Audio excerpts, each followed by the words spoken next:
혹시 이러한 경험들이 다들 한 번쯤은 있으실 것 같습니다.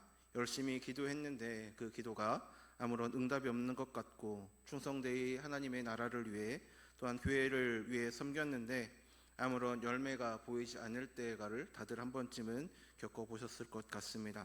교회에 나온 지 또한 믿음 생활을 한 지 오래가 되었는데도 불구하고 여전히 변화가 없는 것 같은 나 자신을 바라보면서 내 신앙에 과연 어떠한 문제가 있을까라고 자문을 하신 적들이 한 번쯤은 있을 것 같습니다.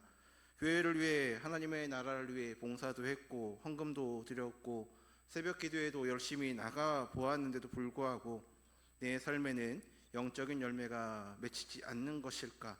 왜 나는 여전히 같은 자리에 서 있는 것일까라고 하는 그런 답답한 것을 다들 한 번쯤은 느껴보셨을 것 같습니다. 오늘 우리가 함께 나눈 본문의 말씀을 보게 되면 바로 그 질문에 대한 대답이 예수님께서 하고 계신 것을 보게 됩니다.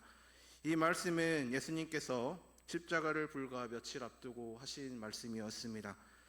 예수님께서 예루살렘에 입성하신 후에 명절에 예배하러 올라온 사람 중에 헬라인 몇이 예수님을 만나고 싶어 할 때에 예수님은 그들에게 자신을 소개하는 대신 이 놀라운 비유의 말씀을 오늘 하셨습니다. 본문 24절 말씀을 보면 한 알의 밀이 땅에 떨어져 죽지 아니하면 한 알 그대로 있고 죽으면 많은 열매를 맺느니라 라고 말씀합니다.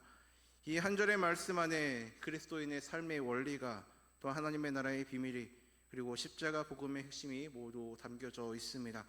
오늘 저녁 이 말씀을 가지고 우리는 세 부분으로 나누어서 같이 살펴보면서 우리의 삶이 왜 열매 없이 메마른 것인지, 그리고 또 어떻게 해야 풍성한 생명의 열매를 맺을 수 있는지에 대해서 함께 은혜를 나누고자 합니다. 먼저 우리는 밀알의 원리를 먼저 알아야 할 것입니다. 밀알은 죽지 않으면 한 알 그대로 있습니다. 예수님은 24절에서 이와 같이 말씀하셨습니다. 내가 진실로 진실로 너에게 이르노니 라고 말씀을 하십니다.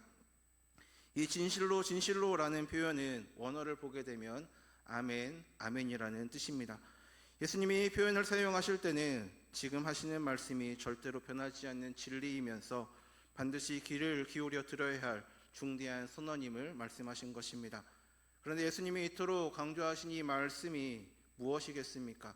복잡한 신학 이론이 아니라 밀알 하나의 이야기를 말씀을 하셨습니다. 한 알의 밀이 땅에 떨어져 죽지 아니하면 그대로 있고 죽으면 많은 열매를 맺는다라는 것입니다. 성도 여러분, 밀알 하나를 손에 올려놓고 다들 한 번쯤은 자세히 들여다보셨을 것입니다.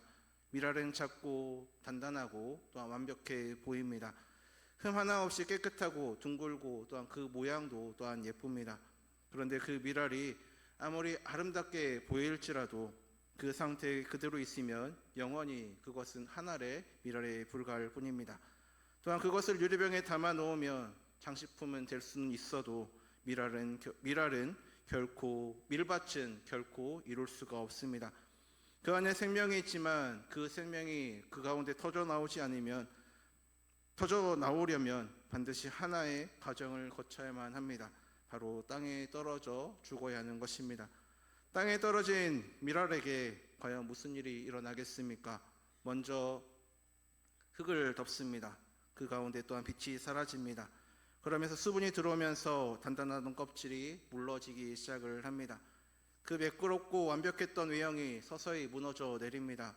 안에 있던 것들이 흘러나오고 알맹이가 흐물흐물해지면서 겉으로 보기에는 완전히 썩어버린 것처럼 보이기도 합니다. 아무것도 남지 않은 것처럼 또한 보이기도 합니다. 바로 그 죽음의 과정 가운데서 놀라운 일이 일어나는 것입니다. 작은 싹이 돋아나기 시작을 합니다. 죽은 밀알은 흙을 뚫고 여린 초록빛 생명의 빛이 고개를 내밉니다. 그것은 어둠을 뚫고 올라와 햇빛을 만나고 줄기가 되고 잎사귀가 나며 마침내 이삭을 맺습니다. 한 알의 밀이 30알 또한 60알 혹은 100알의 열매를 맺게 되는 것입니다. 한 알의 죽음이 100알의 생명을 얻게 되는 것입니다. 성도 여러분, 바로 이것이 하나님의 나라의 원리입니다. 죽지 않으면 열매가 없습니다. 이것은 자연의 법칙인 동시에 영적 세계의 법칙이며 또한 예수님께서 친히 선포하신 하나님의 나라의 근본 원리입니다. 그렇다면 우리의 삶 가운데는 왜 열매가 없겠습니까? 우리 자신이 아직 죽지 않았기 때문입니다. 우리의 자존심이, 또한 우리의 고집이, 우리의 욕심이, 우리의 체면이 아직 한 번도 땅에 떨어져 본 적이 없기 때문입니다. 우리는 미랄처럼 완벽하게 보이는 상태를 유지하는 데만 늘 급급해하고 있습니다. 남들 앞에서 좋은 모습만 보이려고 하고 내 안의 약함과 깨어짐은 철저히 숨기고 있습니다. 내가 가진 것을 놓지 않으려고 하고 내 권리를 양보하지 않으며 내 방식을 늘 고수하고 있습니다. 그런데 오늘 예수님은 말씀하십니다. 그렇게 살게 되면 하늘 그대로 뿐이라고. 하늘 그대로라는 것은 성장이 없다라는 뜻이며 열매가 없다는 뜻이고 다른 이의 생명을 살리지 못한다라는 것입니다. 겉으로는 멀쩡해 보이지만 실제로는 아무런 영향력이 없는 삶, 그것이 죽지 않는 미랄의 삶인 것입니다. 하나님은 우리의 강함을 사용하시는 것이 아니라 우리의 깨어짐을 사용하시는 분이십니다. 우리의 죽음을 통해서 하나님의 사랑이 흘러나오는 것입니다. 두 번째는 두 가지의 삶의 방식이 있습니다. 한 가지의 삶은 자기를 사랑하는 것과 또 다른 삶은 자기 자신을 미워하는 삶을 살아가는 것입니다. 본문 25절 말씀을 보게 되면 예수님은 미랄의 비유를 말씀하신 후에 바로 이어서 매우 놀라운 말씀을 하고 계십니다. 자기의 생명을 사랑하는 자는 잃어버릴 것이요 이 세상에서 자기의 생명을 미워하는 자는 영생하도록 보전하리라 라고 말씀하십니다. 이 말씀은 우리의 상식을 뒤집는 말씀입니다. 세상의 논리는 늘 명확합니다. 자기 자신을 사랑하라. 나 자신을 위해서 살아라. 자기 자신을 최우선시해라. 자기 개발서들은 한결같이 나를 사랑하는 법에 대해서만 늘 말을 하고 있습니다. 물론 건강한 자기 이해와 자기 돌봄은 중요합니다. 그것은 하나님께서 허락한 것이기 때문입니다. 그러나 예수님이 여기서 말씀하시는 자기의 생명을 사랑하는 것은 그런 건강한 자기 사랑을 말하는 것이 아닙니다. 여기서 생명해라고 번역된 원어는 푸시케라고 합니다. 이것은 단순히 생물학적 생명이 아니라 한 사람의 정체성, 자화, 또한 삶의 방식, 가치관, 그가 목숨처럼 아끼는 모든 것을 말하는 것입니다. 자기의 푸시케를 사랑한다는 것은 자기 중심의 삶의 방식을 절대로 내려놓지 않겠다라는 것이고 또한 내 뜻대로, 내 방식대로, 내 계획대로 살겠다라는 것이며 하나님의 뜻보다 나의 안위와 편안함을 더욱더 소중하게 여기겠다라는 삶의 방식입니다. 예수님은 그렇게 사는 자는 결국 잃어버린다라고 말씀하고 있습니다. 그렇다면 잃어버린다라는 것이 무엇이겠습니까? 자기를 지키려고 온갖 노력을 다 기울였는데 결국 중요한 것을 다 놓치게 된다라는 것입니다. 나를 위해 살았는데 결국 나를 잃어버리는 역설, 이것이 자기의 생명을 사랑하는 자의 비극인 것입니다. 반면 자기의 생명을 미워하는 자는 영생하도록 보전한다라고 말씀하고 있습니다. 여기에서 미워한다라는 표현에 너무 놀라지 마시기를 바랍니다. 이것은 히브리적 표현으로 덜 사랑한다 혹은 뒤로 놓는다라는 의미가 담겨져 있습니다. 자기 자신을 학대한다는 뜻이 아닙니다. 자기 생명을 미워한다라는 것은 내 삶의 최우선순위를 나 자신이 아닌 하나님과 이웃에게 돌린다라는 뜻입니다. 나의 편안함보다 하나님의 뜻을 앞세우고 나의 이익보다 이웃의 필요를 먼저 살피는 삶의 방식을 선택하라는 것입니다. 성도 여러분, 여기서 우리는 우리 각자에게 중요한 질문을 던져야 할 것입니다. 나는 지금 과연 어떠한 삶의 방식을 선택하고 있는지, 나는 나의 푸시케를 사랑하고 있는지 아니면 그것을 내려놓고 있는지. 우리가 신앙생활을 하면서 우리는 종종 빠지는 함정들이 있습니다. 겉으로는 하나님을 섬기는 것 같으면서도 그 안에서 여전히 자기의 푸시케를 사랑하고 있는 경우가 있습니다. 교회에 나오지만 내 체면을 위해서 나오고, 봉사를 하지만 내가 인정받기 위해서 봉사를 하고, 기도를 하지만 내 뜻이 이루어지기만을 위해서 기도를 할 때가 있습니다. 또한 예배를 드리면서도 내 안에 나는 한 번도 내려놓은 적이 없습니다. 독일의 신학자 보네퍼는 이렇게 말을 했습니다. 예수를 따르는 것은 비용이 드는 것이다. 값싼 은혜란 없다라고 그는 말을 했습니다. 우리가 원하는 것은 죽지 않고 열매 맺는 것입니다. 우리가 원하는 것은 죽지 않고 열매를 맺는 것입니다. 희생 없이 축복을 받는 것이고 내려놓지 않고 또한 얻기만을 원하고 있습니다. 그러나 오늘 예수님께서는 우리에게 분명히 말씀하고 계십니다. 그 삶은 결국 모든 것을 잃어버리는 삶이다라고 말씀하고 계십니다. 반대로 자기를 내려놓는 삶, 자기의 생명을 하나님 앞에 두는 삶은 영생하도록 보존된다라고 말씀하고 있습니다. 왜냐하면 그 삶은 자기가 아닌 하나님을 의지하는 삶이기 때문입니다. 내가 잡고 있으면 내 손바닥 크기, 내 주먹 크기만큼만 가져올 수 있지만 하나님께 내어드리면 하나님의 손 안에서 무한한 것을 가져올 수가 있습니다. 내가 움켜쥐면 썩어 없어지지만 하나님께 드리면 영원히 보존이 되는 것입니다. 성도 여러분, 내려놓는 것은 잃어버리는 것이 아닙니다. 내려놓는 것은 하나님의 손에 모든 것을 맡겨드리는 것이며 더 크고 영원한 것을 얻는 통로인 것입니다. 자기를 사랑하여 움켜쥐며 한 알 그대로 남지만 자기를 내려놓으면 많은 열매를 맺게 되는 것입니다. 마지막 세 번째는 따르는 삶입니다. 26절 말씀을 보겠습니다. 사람이 나를 섬기려면 나를 따르라. 나 있는 곳에 나를 섬기는 자도 거기 있으리니 사람이 나를 섬기면 내 아버지께서 그를 귀히 여기시리라 라고 말씀합니다. 이 말씀에서 예수님은 미랄의 원리를 삶의 구체적인 방향으로 연결시키고 계십니다. 나를 따르라 라는 것입니다. 미랄이 되라는 말씀은 추상적인 교훈이 아니라 예수 그리스도를 따르는 구체적인 삶의 방향을 우리에게 보여주고 계십니다. 그런데 따르라 라는 동사의 원어 아콜루세오는 매우 구체적인 의미를 가지고 있는 단어입니다. 이것은 단순히 뒤에서 걸어간다라는 뜻이 아니라 같은 길을 간다라는 뜻입니다. 예수님이 가신 그 길을 나도 간다라는 것입니다. 그렇다면 예수님께서 가신 그 길이 예수님은 과연 어떤 길을 가셨습니까? 바로 이 말씀을 오늘 이 본문의 말씀을 하신 뒤 예수님은 겟세마네 동산에서 핏땀을 흘리며 기도하셨습니다. 내 아버지여, 만일 할만하시거든 이 잔을 내게서 지나가게 하옵소서. 그러나 나의 원대로 마시옵고 아버지의 원대로 하옵소서라고 기도하셨습니다. 그리고 붙잡으시고 매를 맞으셨고 조롱당하시고 십자가에 못 박히셨습니다. 하나님의 아들이, 만왕의 왕이, 영광의 주님이 자기 자신의 모든 것을 내려놓으시고 자기의 생명을 하나님의 뜻 앞에 두셨던 것입니다. 예수님이 가신 길은 자기를 비우는 길이었고 낮아지는 길이었고 섬기는 길이었고 마침내 죽기까지 순종하는 길이셨습니다. 예수님은 우리에게 그 길을 함께 가고자 초청하고 계시는 것입니다. 성도 여러분, 예수님을 따르는 것은 주일 아침에 교회에 나와서 예배 드리는 것만을 의미하는 것이 아닙니다. 또한 예수님을 따르는 것은 월요일 아침에 직장에 나아가서 억울한 일을 당해도 보복하지 않는 것입니다.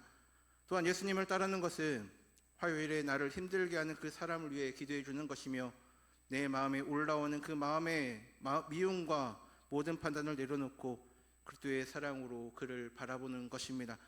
또한 예수님을 따르는 것은 수요일 저녁에 피곤한 몸을 이끌고 이 자리에 나오는 것이기도 하지만 목요일에 힘든 이웃을 찾아가 그의 짐을 함께 나누는 것입니다. 또한 예수님을 따르는 것은 금요일에 내가 받아 마땅한 인정을 받지 못해도 원망하지 않는 것이고 토요일에 먼저 가족에게 사랑한다, 또한 미안한 일이 있으면 미안하다라고 말하는 것이고 매일매일 나의 뜻보다 하나님의 뜻을 구하는 삶을 살아가는 것입니다. 그런데 여기서 예수님께서는 또한 놀라운 약속을 우리에게 하고 계십니다. 나 있는 곳에 나를 섬기는 자도 거기 있으리라 라고 말씀하십니다. 이 말씀이 우리에게 얼마나 큰 위로가 되는 말씀입니까? 예수님을 따라 미랄의 길을 걸을 때에 우리는 혼자가 아닙니다. 예수님이 계신 곳에 우리도 있게 됩니다. 예수님과 함께 있게 되는 것입니다. 미랄의 길은 외로운 길처럼 보입니다.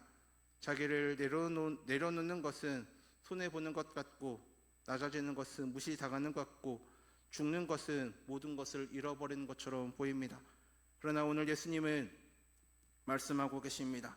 그 길 끝에 내가 있겠다고, 내가 너와 함께 그 자리에 있다고, 너는 결코 혼자 죽는 것이 아니라 나와 함께 죽는 것이며 나와 함께 부활하는 것이다 라고 말씀하고 계십니다. 그리고 예수님은 마지막으로 이렇게 선언을 하십니다. 사람이 나를 섬기면 내 아버지께서 그를 귀히 여기시리라 라고 말씀하십니다. 세상이 저와 여러분을 귀히 여기지 않아도 괜찮습니다. 사람들이 저와 여러분의 헌신을 알아주지 않아도 괜찮습니다. 아버지 하나님이 저와 여러분을 귀히 여기고 계시기 때문입니다. 성도 여러분, 예수님은 우리에게 영웅이 되라고 하지 않으셨습니다. 대단한 사역자가 되라고도 하지 않으셨습니다. 다만 미랄이 되라고 말씀하셨습니다. 그리고 나를 따르라 라고 하셨습니다. 내가 간 그 길을 내가 가면 내가 있는 곳에 너도 있을 것이고 아버지가 너를 귀히 여길 것이다 라고 약속하셨습니다. 성도 여러분, 오늘 이 말씀을 마무리하면서 우리의 시선을 한 곳에 집중했으면 합니다. 예수님이 미랄의 비유를 말씀하셨을 때에 예수님은 단순히 우리에게 교훈을 주시려고 이렇게 말씀하신 것이 아닙니다. 예수님은 친히 미랄이 되셨습니다. 예수님은 요한복음 12장 23절에서 예수님은 이와 같이 말씀하셨습니다. 인자가 영광을 얻을 때가 왔도다 라고 말씀하셨습니다. 그 영광이 무엇입니까? 세상적 의미의 영광이 아닙니다. 예수님이 말씀하신 영광은 십자가였습니다. 하나님의 아들이 인류의 죄를 짊어지시고 십자가 위에서 죽으시는 것, 그것이 예수님의 영광이었습니다.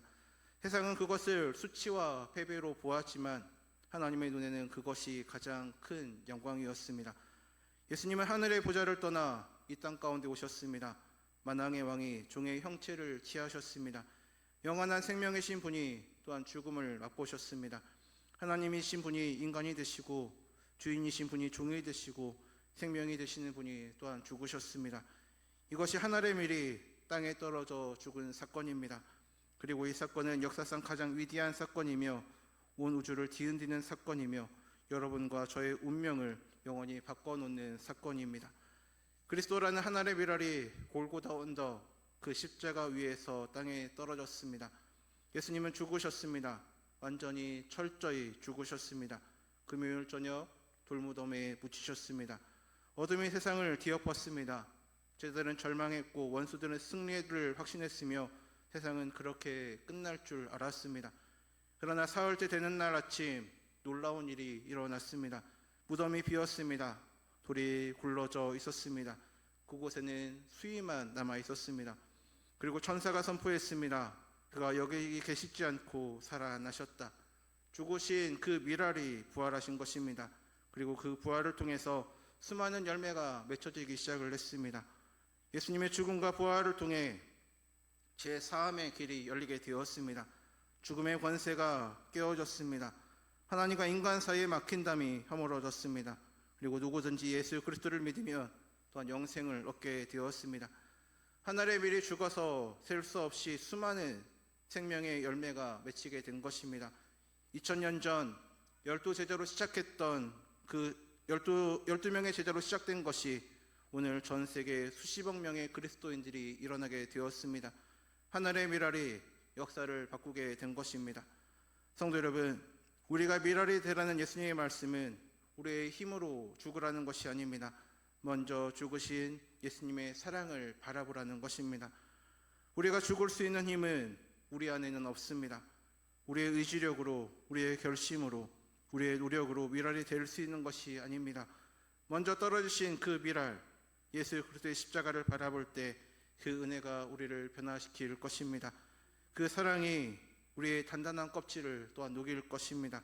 그 복음이 우리를 죽게 하고 또한 동시에 또한 살게 할 것입니다.